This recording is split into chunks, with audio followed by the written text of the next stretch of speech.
John Hamm with the Department of Corrections, followed at 10:30 by Secretary Hal Taylor with the law enforcement agency. So, Commissioner, we're ready when you are, sir. And I apologize that the members are kind of moving in and out. Representative Sales is here, so It's all good. it's all good. All good. Thank you, sir. Welcome. You don't like the rest of us? Yes, sir, I do. Representative Moody, you don't harass. Harass is a strong word. Yeah. Yeah, harass is a strong word. I take that back. That's Chris. Well, as the presentation's coming up, certainly thank you, Mr. Chairman, and members of the committee to give us this opportunity to share a few things with you that's been going on Department of Corrections. People are always curious about our hiring. We're always talking about that's something we're getting really good at. And that was a focus coming in January 1st, 2022. And this picture is a culmination of our last class in 2024. That's sometime in the middle of December. Governor Ivey hosted 96 correctional officer trainee graduates from the Alabama Department of Corrections Academy.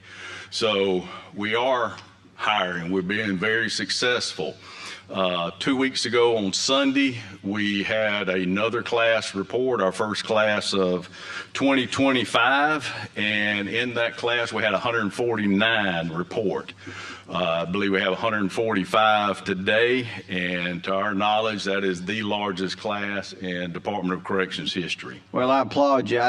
Members, I know there's been some conversation. I think there was 221 personnel requested in this current budget, and I texted you yesterday and said I'm going to have to ask you about that plan to hire that many people. And when you told me you have that many in class, I said never mind, I'm not going to ask that question. So kudos, good job. Thank you, Mr. Chairman. And this one has some more correctional officers there at the governor's mansion. This is 21 that graduated from the academy, but what's certainly important about this is a partnership we have formed with the Alabama Community College System. Vice Chancellor David Walters and myself had a conversation about what's some of the issues on hiring and getting certified correctional officers. Well, one of them is passing the physical fitness test. If you don't pass a physical fitness test, we can't hire you as a correctional officer trainee. There's other classifications within the department you can come into. So I said, we really need the correctional officer trainees because those are the ones that are certified. They can carry firearms, they can do prisoner transports. They're just a more versatile employee. So we got together and come up with a program we call Activate program. It is a 6 weeks program where we hire individuals that cannot reach a certain level on the physical fitness test. And the community college system at their campuses, we have a couple of campuses around the state. During the morning time, they do physical fitness training for them. Afternoon time, they do more academic stuff, report writing, law, what have you. So it gets them 6 weeks of physical fitness prepared to start the academy. So we had, in this group right here, we had 23 go through the Activate program. That's 21 that graduated the program and went on to graduate for the academy. We had 2 that didn't make it, and that was some injuries during the physical fitness, but that was very successful. Right now, we have probably 35 in the Activate program getting ready for, our next academy class. So it's very, very good program, very good partnership with the community college system. And of course, talk about the 149 that reported on January 26, 2025. A lot of people are interested in this. Don't know why, but they are. The Governor Kay Ivey Correctional Complex in Elmore County. It's a culmination or process that in 2021 the legislature passed a law saying Department of Corrections will build 2 facilities.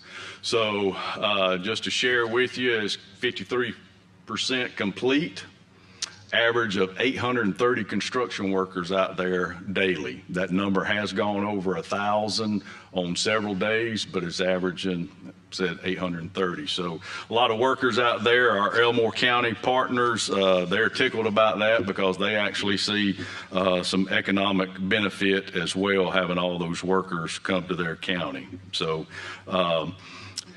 picture, you can't really see a whole lot, but those H-looking buildings, those are the mental health and medical buildings, because when y'all passed the legislation in 21, y'all deemed it a specialized men's facility. That specialized it's going to address the mental health and medical needs that we have. So it's like the hub. We will continue to have medical and mental health services at our other facilities, but this is going to be the main facility. There's some other pictures. The top right is the same one. It's they're kind of H down the legs, beds. Down the middle, you have like nurses station, mental health workers. There's classrooms. There's space for them to actually get outside. There's also step-down beds once the mental health inmates start being compliant with their medication, show improvement. Then we step them down to less restrictive, and our goal is to get them back in population. The bottom left picture, that is a typical housing unit. It's 256 beds and double cells. Those wings coming off, 2-story, that's where the cells are. The middle portion is kind of central control, where the correctional officers and staff will be able to monitor inmates and be able to electronically open the doors. There's classroom space in there for adult basic education, any type of SAP program or substance abuse program we may be conducting. So that's just that's 53% of it right there.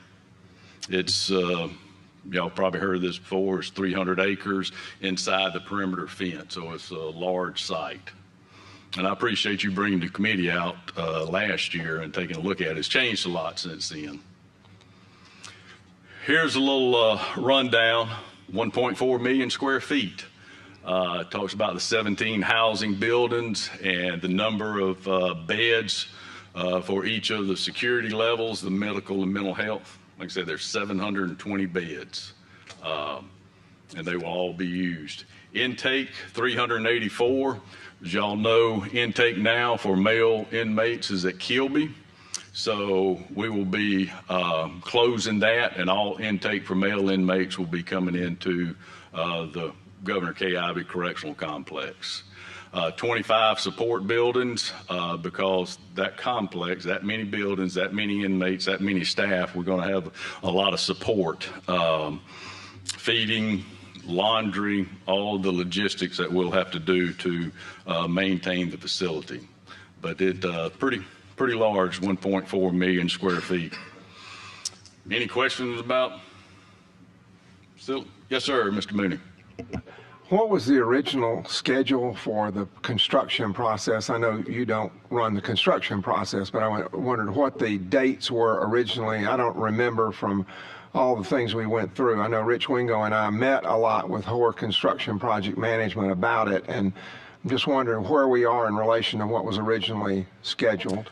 Representative Mooney, I can say, I don't know if there was any dates prior to me coming to corrections, but after I came to corrections, there was pretty much the same date. There was time thrown out of maybe July or August, then it was March or April. And when we signed the final contract with the construction general contractor, that's set the date of actually May 29th of 2026. Were all of the plans totally completed at the point in time where you signed on the general contractor? No, sir, because really, this is a design build. This is the first design build project that the state, well, that's probably not accurate. That's what I was trying to drive for.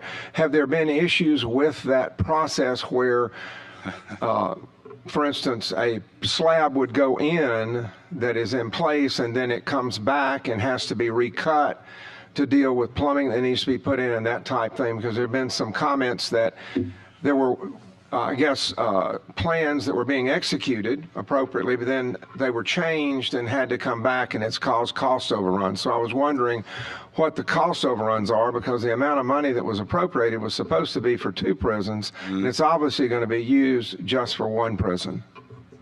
Correct. And the first cost, that was certainly an estimate on the lease model. And then when we came in and started looking at those plans, there were several things that we had to change I that understood that, yeah. drive the cost up a little bit. Like inmate areas not using sheetrock.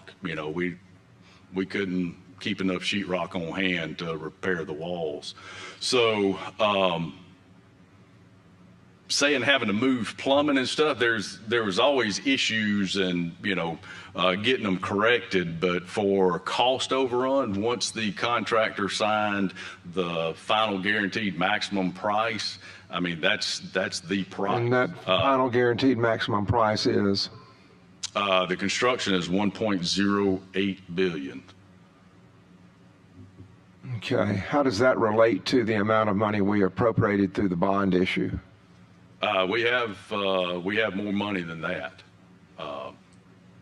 Been some obvious mischaracterizations then put in some of the media reports that have come out about the process. Yeah, sir. If you have any questions, do not hesitate to call me. I will. I know you'll answer them. I was curious today because I've read several articles that cause you to not understand the process, and I know the folks we met with 3 years ago really had a handle on how to do the process and do it well. So hope that's what they've done.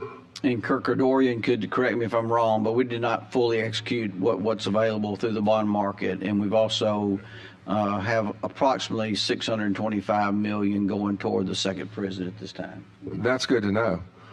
That information is not getting out to the public.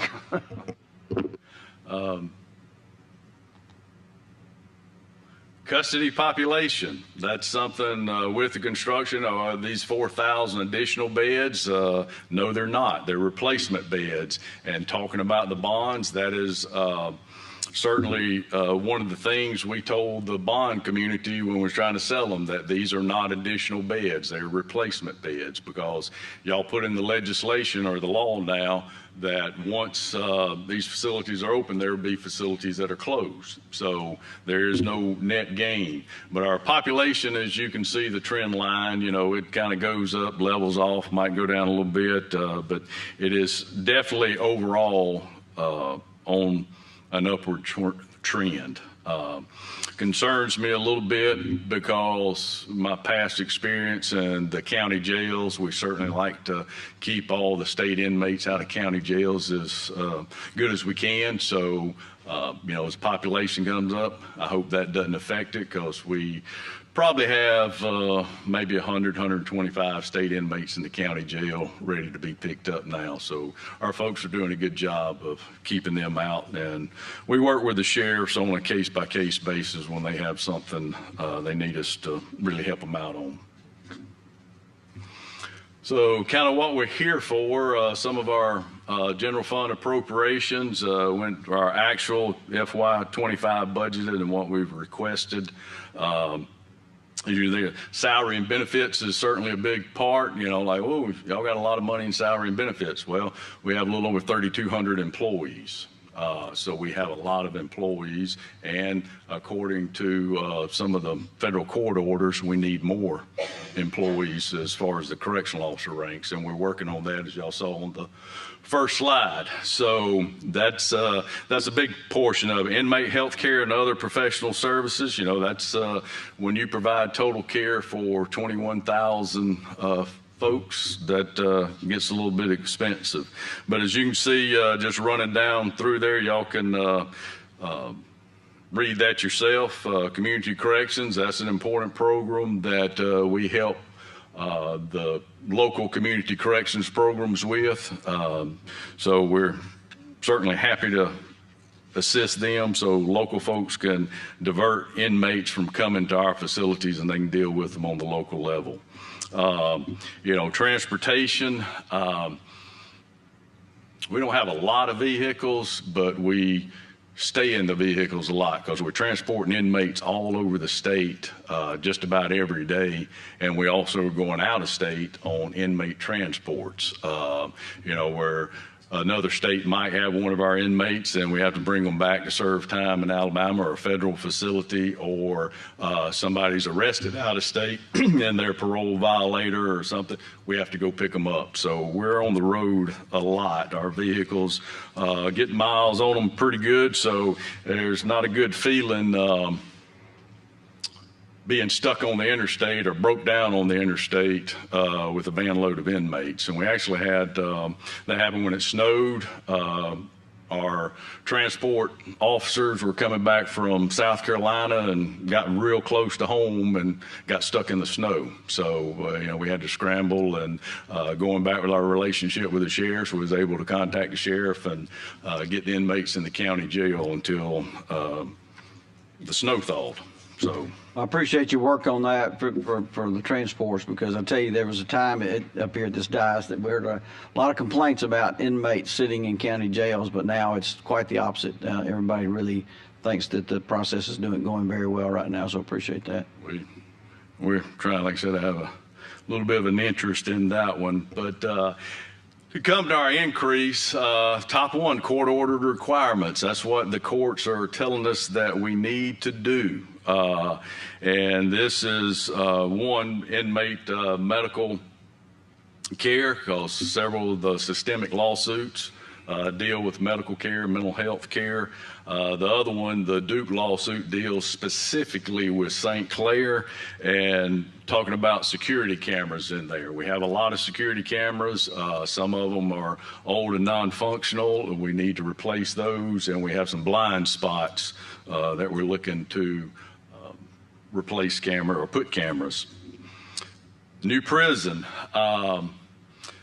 The staff at the 3 facilities we're closing, we're certainly transferring that staff to the new facility, but that is not enough staff to operate the facility. So we're requesting certainly additional staff there. Of course, the medical services outside of the medical contract, because everybody's know that on Friday at 5 o'clock, we're not going to move all the inmates and they'd be there Monday morning at 8 o'clock. There's no way possible that we can do that over a weekend, move 4,000 inmates. We've been talking to other states that have constructed prisons recently and gotten some of their transition plans and how they moved inmates and stuff. So we got a pretty good handle on that, but it's going to take you're going to have staff at, say, Kilby and staff at the new facility until you get everybody over. So that's kind of the juggling act we're going to have to perform. And Commissioner, remind me, and I think we want to be very open about this, and particularly to my members of the committee, did we capture some additional transition funding in this budget, the 2026 recommended budget? I think so. Because we realize that could be some additional costs that we may see. I mean, it's going to be an expensive endeavor. I think we did capture some of that, but okay. I'll have to get with Ms. Carlton and our CFO. Okay, I just wanted the members to know that's certainly a cost that may need to be added. Additional staffing considerations. One, the legislature last year, working with the Joint Prison Oversight Committee, had a piece of legislation that did 2 things. One is we created constituent service unit where we'll have someone at each facility dedicated to handling constituent issues, family members, concerned folks calling about inmates, some of it's visitation, commissary, health care, that type thing. So we've created it. We've got what the legislation calls for, a form on our website where you can go fill out the form, send it in, and database, you'll get an email reply. If you provide an email for us, you'll get an email reply that will be in contact with you and try resolving some of those complaints. Also in that, it gave us the ability to hire individuals outside the Department of Corrections that has, you know, experience in running facilities. Got 9 additional trade and maintenance staff, called what we're calling a lock team. We have tremendous issues with locks, and you think, well, dang, corrections have, well, we got folks who like tear them up, and as soon as we replace them, they tear them up. So we will have to get a dedicated team to handle that on a scheduled basis, and that is also part of the Duke lawsuit, is the locks at St. Clair. So doing that, the other general operations, what we're going to do is put out a request for proposal for statewide food services that we would like to see. We have food service managers, food service workers, supposed to be in the facilities. It is extremely hard to hire that job classification. So a lot of facilities have no food service workers, so we have to have officers in there running the kitchen.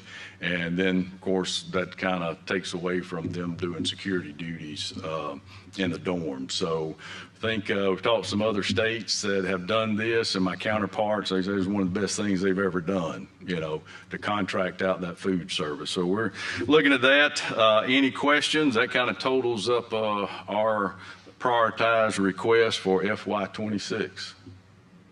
All right. Members, any questions? I just have one more. The Leo Tech, I know that, I think we split that in 2 budget cycles, so you're good there with that, on what you need? Yes, sir. Okay. But we'll still be using it, right? Yes, That sir. seems to be a very valuable tool. We're currently using that, and extremely valuable is an understatement. Very good. Ms. Warren, do you have a question? Thank you, Mr. Chairman. Again, thank you for your work, and I understand it's not an easy job dealing where you're dealing. But I was having a discussion the other day, and I really couldn't explain it. Can you explain to me the revenue earned from the prisoners' work release? Yes, ma'am. How Work that release. money is distributed once it's earned? Okay, we have multiple ways, and of course, I think we're in litigation on that, but I'm going to tell you what you can find on our website and our monthly statistical reports. It has every work release facility, and it has the gross salaries earned by the inmates.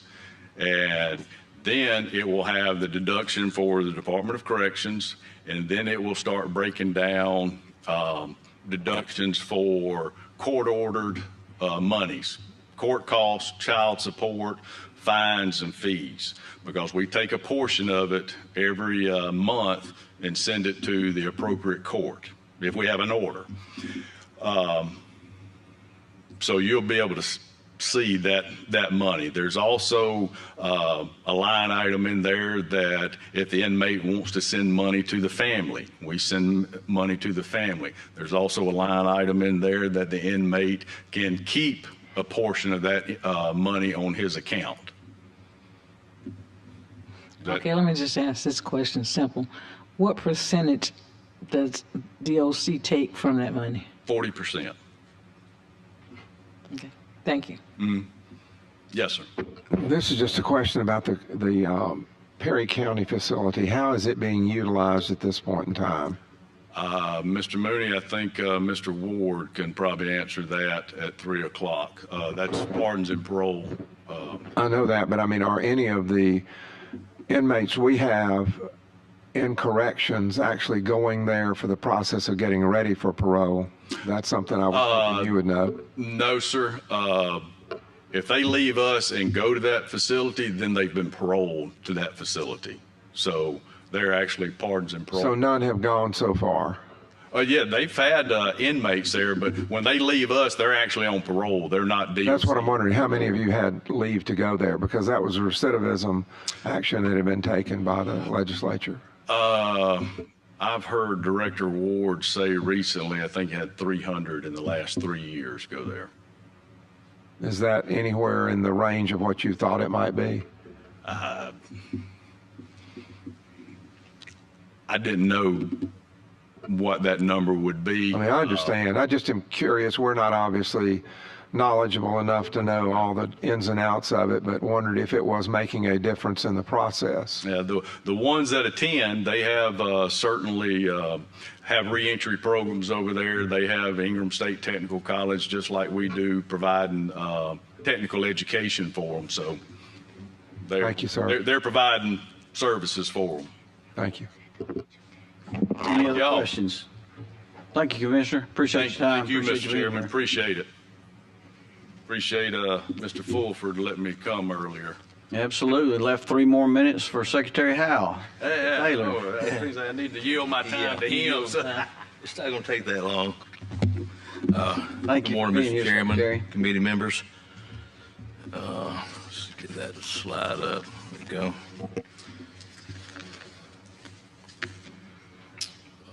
Thank you for your time today. Go up one more. All right, with the first general fund request is for the body worn camera, in-car cameras, which you gave us last year. That's a 5-year contract. That 8.8 is the second year payment on that 5 years. And thank you for that. We've got those in now and still have a few more to get in the cars, but they've been really, really helpful. The AMAX, Alabama Metro Area Crime Suppression, the $3 million for that. And let me go what that will do. So it'll hire 10 sworn officers. That's 1.9. Y'all can see that, the overtime, vehicles and equipment. And that's the $3 million for putting 10. And that additional 10 will let us go to other cities or counties or other areas in this state if someone needs help like we're doing here in Montgomery. I can take a few people that are on the task force here, go to another area, county, city, wherever it may be needed, take them, get them stood up and going, and leave a few people there and come back here. But that'll give us enough people to train and have ready to go at any time if needed. And I really think the MAX unit here is doing a great job. I'll go back to that. And If I can comment, members, just so you're aware, and been able to sit in on some of the meetings, but Secretary Taylor's vision of that, and the reason we added additional funding for that task force initiative, as he said, he can kind of plug and play. He can send that somewhere where we need to have an immediate need in Alabama. And I think I'd also said publicly, in addition to that, certainly you work officer-involved shootings all over the state of Alabama, and sometimes that involves overnight stay, and there's typically not a avenue of reimbursement for that. So I think our ability to fund this annually will help all of your local agencies as well. yes, sir, Mr. Chairman, you're correct. Thank Saul, you. you have a question? And That is this what this area is called, the suppression activity? Yes, ma'am. That's what he's talking about in Montgomery. one in Montgomery, yes, ma'am. Okay. Just some quick stats of what we've done here since June of 24. You can see there 2,000 traffic stops, 573 arrests warrants served, 230 arrests, 164 firearms seized, 100 machine gun conversion devices, one search warrant with ATF. We got 75 in one place, and they're making those and getting those out there. I know there's some legislation in place that we hope will get passed to help us with that here in Alabama. 45 drug seizures, 44 stolen vehicles, and 63 pursuits. And it's made a difference here in Montgomery. We've talked to ER facilities, doctors there, nurses there, and they're not seeing the gunshots come in like they were. We're not getting calls for service of shots fired. It's gone down drastically, which is the whole point of doing this. It's been very successful. So I really appreciate your help with that on that $3 million to continue this. And that's all I have, pending any questions. That was quick. Ms. Hall, you have a question? So you're saying that that's the work that you did here in Montgomery, but you're a state agency. And so I was just trying to, how does that? So we worked with Montgomery Police Department, Montgomery County Sheriff's Office, the AG's office, and ATF. We all work together. Okay. So Through the task force, right? And I Yes, assume there's yes, sir. MOUs.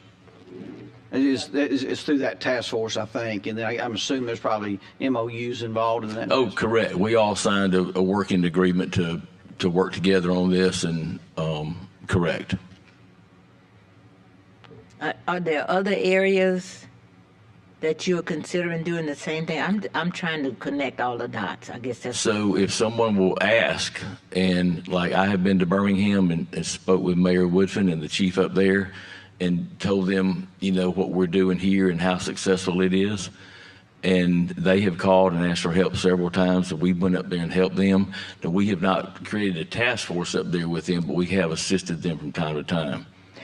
So when they called and asked for help, could you help me to understand what does that help involve? Does that help in capturing an individual, or is that help in compiling the evidence? It could be all that. It could be, so if somebody called, say in Birmingham or another city, and they're having problems with certain things, whether it's gun violence, whatever it is, we go up there, get with the locals, put an operation plan together, and go hit that hot spot and do whatever they need to try to either get the guns, put these people in jail, or do what they need. Because they may need some more help and are short on manpower or things like that, so they want to call for some extra help, and we go up and help them with whatever it is. That's the goal of this task force that we've done here, and it's been successful. So that's the $3 million, is to have more people available. So if someone were to call, just like Representative Warren, when they had the shooting over in Tuskegee, we were over there, and they're trying to hire some more people over there. If I'd have had enough people to send over there for 2 or 3 weeks or a month to help them while they're hiring, then we could have helped them with security on the campus over there during that time. So that's just an example of what we could do if we had those additional people trained and ready to go. And the task force that was formed, was it formed by your agency, or was it formed by the city? It was by Leah. Okay. And you formed it based on the information that you had received from throughout the state? Is that how that process? Well, from here in Montgomery, they asked for the help, and we went to them, and we came up with a MOU between us, the city of Montgomery, like I said earlier, the county, ATF, and the AG's office. Okay. Thank you. Yes, ma'am. How about the recruitment hiring? How's your academies going? I know I had the opportunity to stop by with the speaker during one of your lateral academies. It seemed like the numbers were really, really positive. Yes, sir, they are. We're doing really good, and not having a problem hiring. We're trying to get a class, hopefully, that will be before the end of the year, or the end of the fiscal year. So we're doing really well with that. Great. I know personnel. I see Lexi back here briefed me on the study they did, and seemed like we're very competitive in the Southeast region on salary. So We are. They did a great job with that, and I appreciate them doing that. It's a document that we've needed, but you're correct. It sees that we're in line, and I appreciate y'all doing that. Y'all gave us that bump in salary a couple of years ago, and that really got us where we needed to be. If you look at all those states around us, comparatively, and at the end, a lot of those, ours is so much better at the end of your career because of the way the factory is for retirement. So we really have a good retirement and salary base here. very good. Any other questions? Is it possible to get a copy? That's all? Is it possible to get a copy of your task force work completed? Is it possible to get a copy of that? Of The personnel study? Whatever that was that caused them to come together. Yes, ma'am. You mean the salary comparison? You talked about a task force that you all formed. Yes, ma'am. And that task force, I was wondering, did you have data that you collect? You talked about the number of weapons and everything, and all of those things. So I was wanting to know, is it possible, is that a report that's been prepared that provides all of that information that you Sure. mentioned? The information right there, that's what you're asking about, the Right. number. So anything that your task force was, what their goals were and what Mm-hmm. the objectives were, what the results were, That's what I would Okay. like to see. Yes, ma'am. I can get that to you. All right, thank you. You're welcome. Any other questions? Ms. Warren? I couldn't be remiss not to say thank you to Aaliyah for the assistance she gave Tuskegee University during our trauma time, and it really made the difference in where we are now. Thank you. You're very welcome. Yes, ma'am. Any other questions? Representative Sales? Yes, well, my question is, are you hiring any Marine police? Are they some of them in the same group you're talking about? We have a couple, I think, in this next class that we're looking to put in there.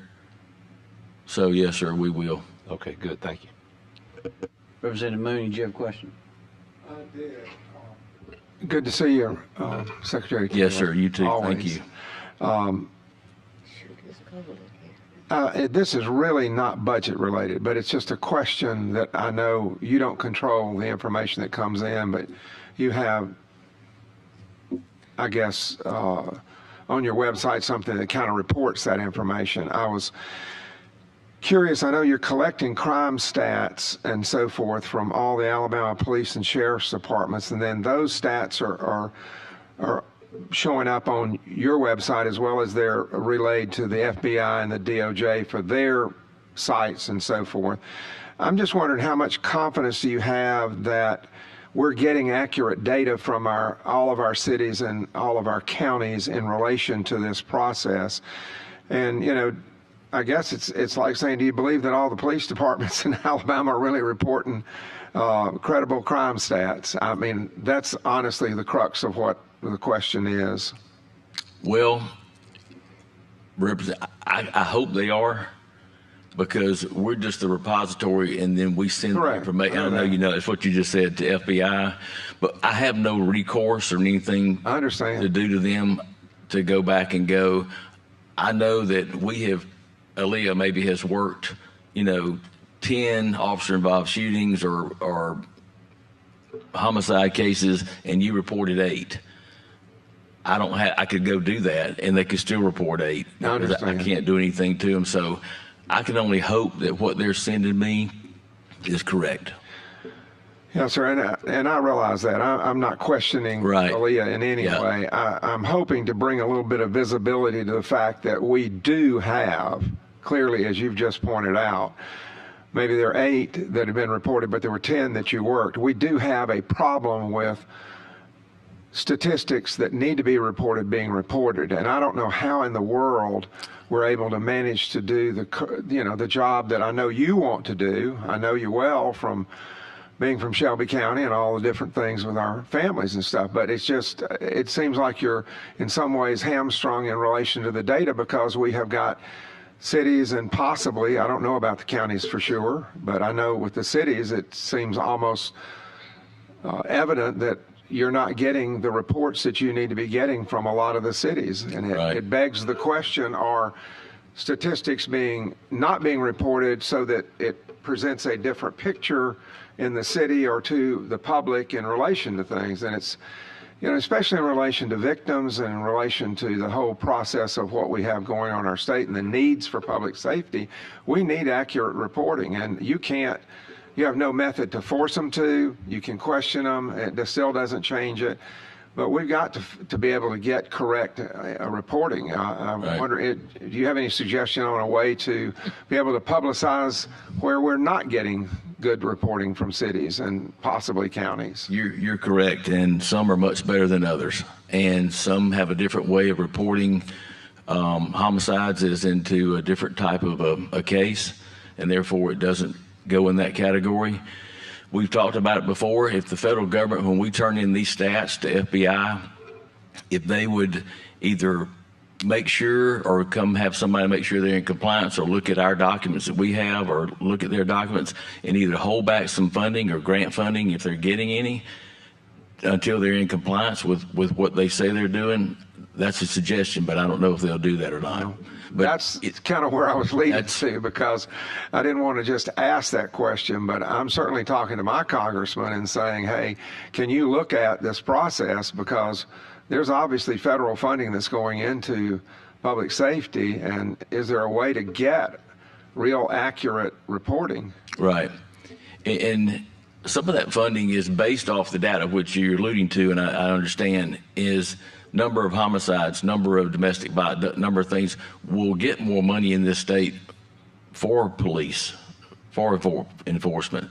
So we're probably losing out on some funding because we're not reporting correct data. That's exactly where I'm driving to, Correct. from the budget Yes, sir. standpoint side of Understand. it. And if there was something in place that either FBI or whoever would come down and make sure that they're in compliance with the numbers they say they are, and then go, you're either going to report this correctly or we're going to hold back funding or we're going to do something that might encourage them to send the right numbers. You think there's anything we could do on the state level? I don't know. You might could. Well, you just mentioned, I think that uniform crime report is very standard. Right. FBI, that they are very aware of how they're supposed to report it and what they're supposed to report. And seems like, it's been a long time, but it seems like there has been some cases in Alabama where the FBI has gone in when a city is not reporting crime stats. I just, from our standpoint, I think it helps us with funding public safety needs, and we're obviously emphasizing that to a massive, great extent, It does, yeah. So, It looks good to the media when the numbers are down, but if it's not correct, then it doesn't look good for the end result. we just need truth and Correct. have, complete verification and transparency about what's going on. And obviously, it's going to, in the long term, help public safety folks like you have the funds that need to be placed on the streets to solve these issues. Yes, sir. You're correct. Thank you. Any other questions?